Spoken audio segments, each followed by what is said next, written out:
Thank you very much, David, for that introduction. First of all, I was thinking about, as Bishop Ken Clark was speaking, recalling St. Patrick. And as we all know, St. Patrick was a British man who came over here and brought us the light of faith.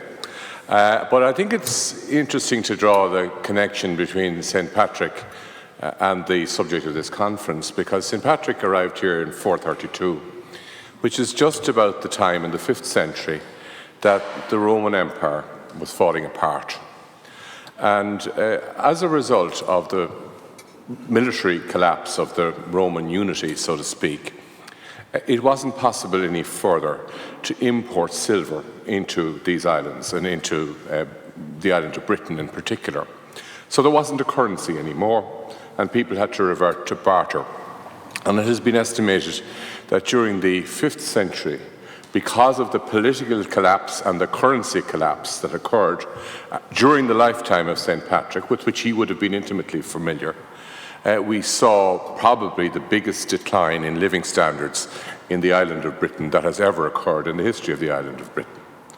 So I think this is his St. Patrick's life in an economic sense indicates to us the interdependence of good politics and sound money and peace.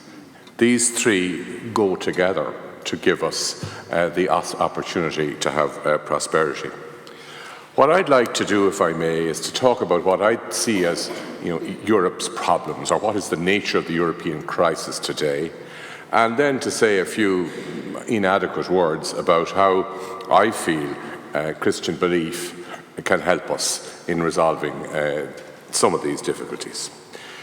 Europe's problem today isn't primarily a problem about the euro or about the European Union or about sterling or about whether one country is in the euro or not or anything like that. Europe's problem today derives from the fact that the world has changed dramatically since 1990.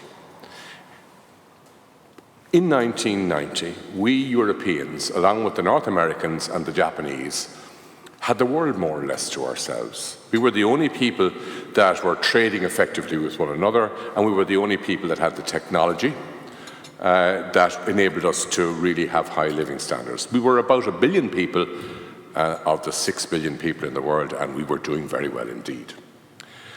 Flash forward to 2010, 20 years later, and you're in a situation where suddenly the European, American, Japanese monopoly is all gone. We're now competing with the Chinese, with the Indians, who thanks to information technology can do all the sort of software manipulations that we can do in Ireland at about 1/10 the price.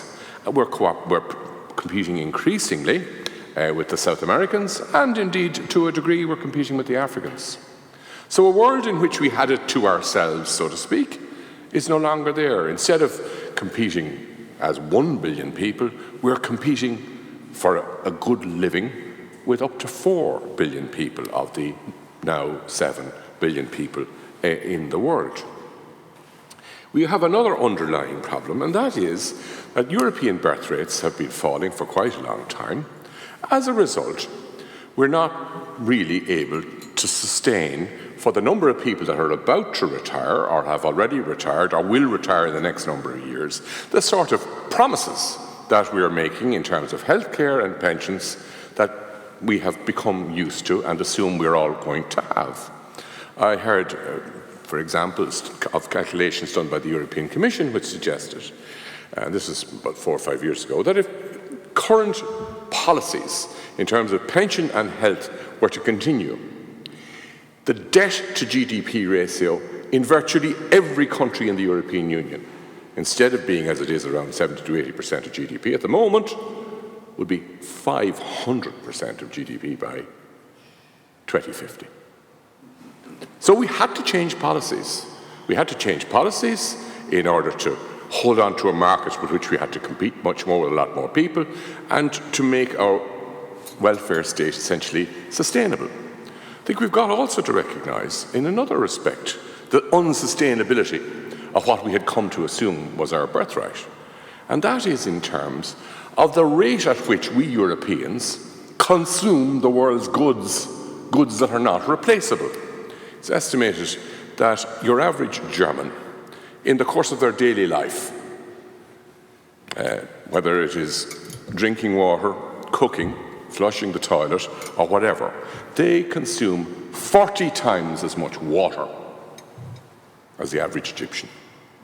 Now, your average Egyptian aspires to have the same living standard as we have. But if everybody has the same living standard that the Germans have come to assume they're entitled to have, well, as a result, there won't be enough water, there won't be enough energy, there won't be enough oil, there won't be enough gas, there won't be enough arable land. On average, since 1990, the amount of arable land per person in the world has halved, and agricultural yields have declined. Or they have stopped rising, rather. They haven't declined, they've stopped rising.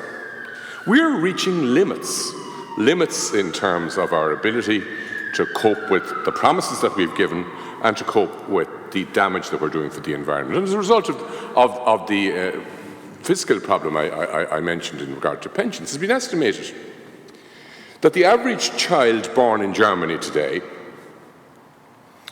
the average little girl, let's say, on the day she's born, she owes the equivalent of 200 million euro or 200,000 euros. Every baby owes on average 200,000 euros on the basis of the payments she's going to have to make during her life to sustain the welfare state that she will be working to support other people who will by then have retired. That's not sustainable. That's why we have a crisis. And that's why austerity of some form is inevitable. If you assume that austerity means having to change the way you've been living. And change is always painful.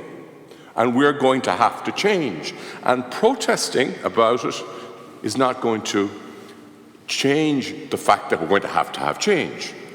The choice we face, in fact, is between having gradual, planned change, which is relatively fair, or refusing to deal with the problem, and then, as a result of collapse and crisis, having sudden, drastic and unfair change when the money just completely runs out. The choice is between two types of change, or two types of austerity, if you want to use that word. But we don't have a choice about having to make changes. Why do we have as well become much more interdependent in the world? And that's why we need a European Union. The idea that Germany on its own could deal with China isn't realistic. China is so much bigger than Germany, over 1,100 million people as against 90 million people. Whatever chance a small country like Germany has in the world, it has if it's allied to other countries.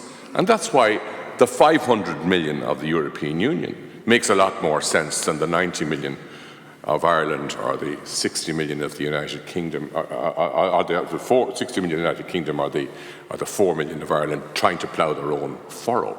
We need one another if we're to defend our interests and to ensure that the change that is going to occur anyway occurs in a planned and gradual way rather than a drastic and sudden way. What are Europe's weaknesses at the present time, apart from the problems that I've mentioned? I think the big problem that we have as Europeans is that we recognise we have similar problems, we recognise that we must work together, but we don't have a single venue whereby we can, as Europeans, have a European conversation about the future. We have 27 different conversations in each member state. The Irish politicians say all the things that they're going to do in Ireland to solve Ireland's economic problems, but that's not realistic, because Ireland can't solve its economic problems unless all of the countries of the world, and all the countries of Europe in particular, begin to work together to solve their problems. Europe doesn't have a single venue in which it can have a genuine European conversation. And in political terms, the way in which conversations occur is through the instrument of election campaigns. We don't have a genuine European election. You have elections to the European Parliament, but they are elections conducted in national constituencies about national issues. They don't create a genuine European public opinion. And that's why I would argue that one of the things we need to do is to have a single choice of who will be the President of the European Union, and let all Europeans vote in the same election on the same day, making that choice.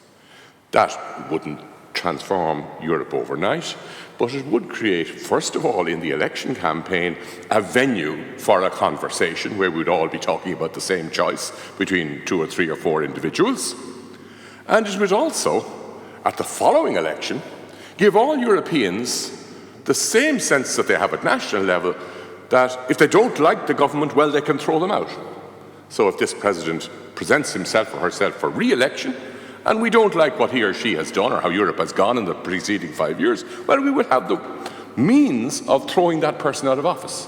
And that ability to throw the person out of office is what gives political legitimacy. And Europe needs political legitimation, and this is one way of achieving it. Having said that, what are Europe's strengths?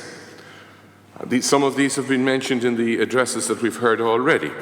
I would say, first of all, the European civilization, thanks to its Christian roots, combines the idea of faith and reason. That we need faith, but we also have space and a requirement to use our reason, the gift of reason from God, to use it more fully to understand the way things are going. And that's different from some other parts of the world where there is more of a communitarian or sometimes indeed authoritarian approach, where there's less space for individuals using their reason. Also, I think from Christianity, we have the very important idea of an appropriate separation but an interdependence between church and state, rendering to Caesar the things that are Caesar's, rendering to God the things that are God's. That concept of separation, that pluralism, if you like, that limiting of the political sphere and limiting of the religious sphere, is something that's very much part of the Christian heritage and strengthens Europe in a very important way, in ways that certain other societies which don't have that distinction, I think, can suffer. Also, coming to a more practical level, we have developed, thanks to the European Union over the last 70 years, a basic habit of compromise. Yes, we will pursue our differences up to the very last minute, and indeed perhaps to 5 past midnight sometimes. But we know, or we are assuming anyway, that at the end we'll reach a compromise. And that's a habit of thinking that has developed, thanks to the European Union, in Europe, uniquely over the last 70 years. That did not exist in August 1914. It didn't exist in September 1939. It didn't exist in 1870 when France and Prussia went to war over a most trivial matter. Because there wasn't that assumption, that tendency to want to find compromise. So even if the European Union ceased to exist tomorrow, which it won't, I am confident, the habits of mind that it has created are still there, and they are an enduring asset that I hope we will be able to continue to enjoy. Again, we have a substantial infrastructure, thanks to the European Union, of cross-border rules that everyone accepts, cross-border roads that everyone can use without customs posts, cross-border electricity grids, cross-border free movement of people, ideas and money. And these things all make the European economy much more resilient, much more able to resist, to absorb shocks and rise again than it would have in other circumstances. But what's the cement that holds the European Union together? Is it simply a calculation of interests? If you think of most states, what makes the Irish distinctly Irish? Some people might say that what has made us distinctly Irish in the past was that we weren't British. We defined ourselves by what we weren't. What makes the Italians Italian? Well, it's the Risorgimento.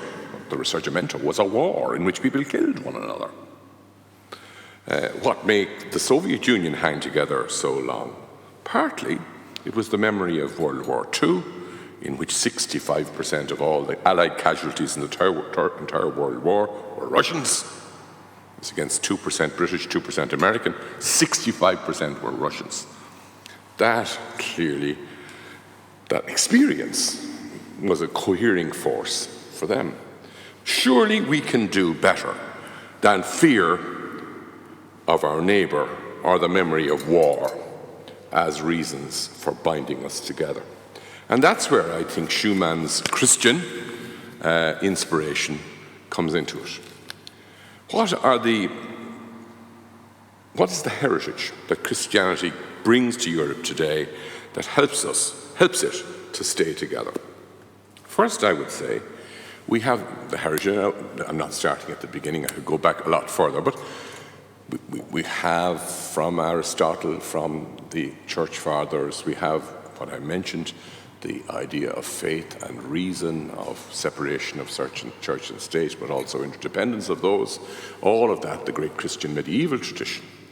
We also have, thanks to the work of Martin Luther and Calvin and others, we in Europe, and initially in the Protestant community, developed democracy in church governance, which then subsequently became a means of governing states in the United States when the United States was formed. That practical experience of democracy is something that is owed, in particular, to the Reformed churches. And it's important that all Christians and all non-Christians should recognize that democracy grew directly out of one of the great Christian religious traditions, the Reformed tradition. And that's something that's rarely acknowledged, certainly in this continent. Sometimes you do hear it acknowledged more often in the United States. Also, our faith as Christians, this applies also to the faith of Muslims and the faith of Jews and others, gives us a reason to be patient with one another. A sense that this isn't the only life that we're going to live. This isn't the only account that we have to give is not the account that we read in the balance sheet of a company or the opinion poll of a political party, but it is an account that we will be asked to give of ourselves at the end of our lives and for the rest of eternity. I think that sense of belief gives Europeans a patience, I won't say a stoicism, but a willingness to be patient, to give process time to find compromises. Also, our faith gives us valuable criteria for judging issues. John Paul II, when he met members of the Danish delegation from the European Parliament in 1988, said, "The centre of your work," he said to the members of the European Parliament, "is the human person with his or her unique dignity and inalienable rights. That's the cause you serve." And that issue of the inalienable rights of the human person, before birth and after birth, right to the day of its natural death, is a very important underlying principle, which is both Christian and also entirely arguable as being right on non-religious terms as well. And it's an important value that we have, a gift that we have received, I think, from our faith. Also, I think our Christian belief gives us a sense that we are stewards of creation and that we owe a duty of care to people that we can't see. I think it's easy to be compassionate for people that you can see. It's easy to be compassionate for children whom you can see either on the television or neighbours' children who get into difficulty of one kind or another. It's not so easy, perhaps, to be compassionate to the, I don't know how many, what the number is now, but it's hundreds of thousands of babies who die in less developed countries because they don't have access to clean water. We can't see them, but our Christian faith tells them that they have, tells us that they have souls too, souls that are just as important to God as the soul of our own child. Likewise, and this same argument applies in the case of a child that is yet to be born. That child is not visible to us. We haven't had an opportunity to form an affinity with that child any more than we have with the child who will die in Africa tomorrow because it's drinking dirty water. But our religious faith tells us that we owe a responsibility. We have a responsibility to that child too, to allow it to live, to allow it to see the light of day. And these are important insights that a solely utilitarian view of life would not allow us to have. But they are insights that are, in my view, profoundly European, although of course not uniquely European. What does our Christian faith tell us about how we should cope with the problems such as were described that are being experienced in Greece? Well, I think the first thing it tells us is that because we have a responsibility to people we haven't yet seen, in other words, to our children, our grandchildren and their children, it isn't reasonable for us to avoid hardship in our generation for mistakes that may have been made in our generation, to borrow more money that we won't have to repay, but the children or the children's children of people who we have not seen of our own nationality will have to repay. So there is, I think, a Christian argument, and a strong Christian argument, for not passing on to the next generation debts that we ought to have taken in charge ourselves, or passing on to the next generation an environment that is so degraded that the next generation will starve or not be able to live comfortably in it, or as comfortably as we have lived in the generation that we have been fortunate to be part of. Now, I know in the debate about austerity, there is an argument that perhaps we should have a little bit more inflation. And indeed, those who argue against austerity, basically that's what they're for. They're for printing more money, borrowing more money, and allowing basically the future to look after the future and the present to be enjoyed, or problems in the present to be put aside. But I think it's one thing that's important to remember about inflation. While it is good for people who have substantial debts to have inflation, because the more inflation there is, the less they'll have to repay of the debts they now have. They then may find themselves at the end of the day repaying in real value terms half or a quarter what they borrowed. If you have enough inflation, great stuff. Good for them. Not so good, on the other hand, for pensioners who are relying on their savings in the bank to basically run those savings down for the rest of their lives. Not good for people who are investing in a pension fund, who find that, thanks to inflation, the value of what they get out of the pension fund is only a fraction of the value of what they put in. So inflation, again, raises these distributional questions between the people we can see, who have debts, who'd like inflation, and the people whom we can't see, whom inflation mightn't suit. So it's very important that this ethical perspective be brought into this austerity versus stimulus debate, because there are genuine ethical issues involved here. I also think another very important area, and I don't know, David, am I going on too long? 5 minutes? Well, I just about managed that. Thank you very much. I noticed him getting a bit agitated, so I had to try and calm him down. I'll take about 15 minutes. No, I won't. Anyway, I think it's very important, reflecting back on one dimension of our current crisis, and I said that the crisis is profound in terms of the number of people we're now competing with in the world, the environmental changes that are occurring in the world, and other things like that. But the most immediate presenting face of the crisis was the problem of, obviously, preachers in Christchurch never need water because the eagle hasn't accommodated this. So thank you very much. You know, Chip, the first time a bishop has ever offered to do that for me.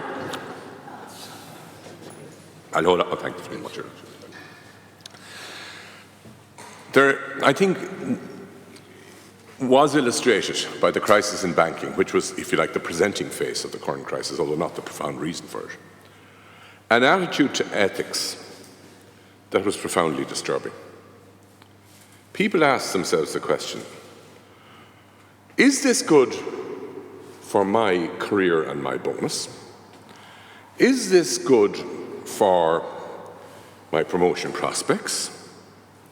Will it increase our market share? And is it legal? Once the answer was yes to all of those questions, well, then it was fine.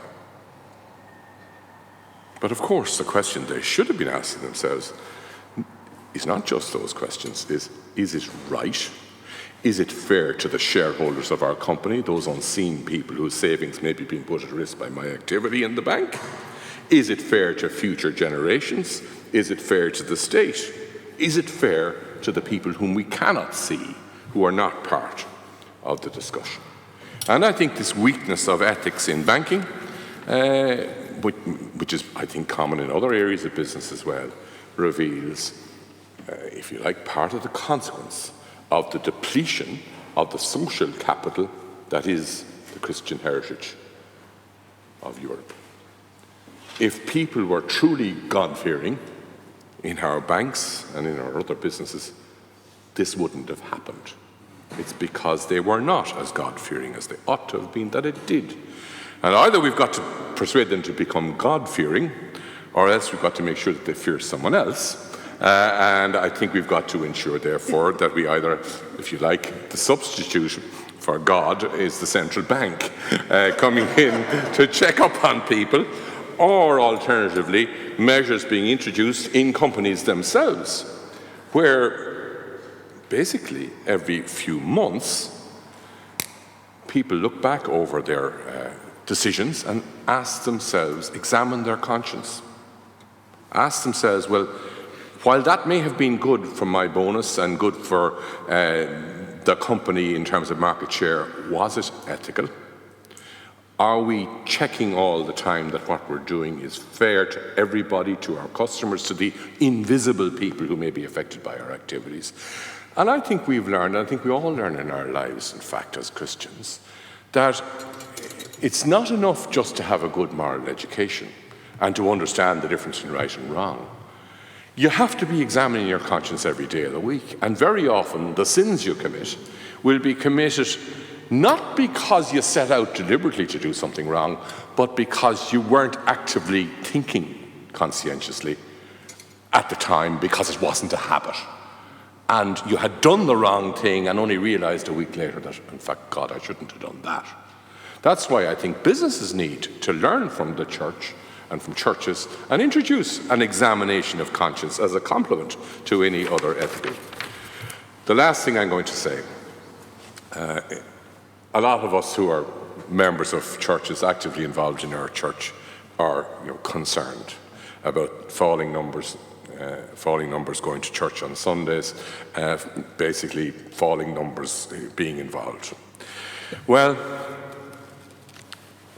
the good news is we're not alone. Political parties are losing members even faster than churches are losing members. On average, only 4% of Europeans are members of a political party.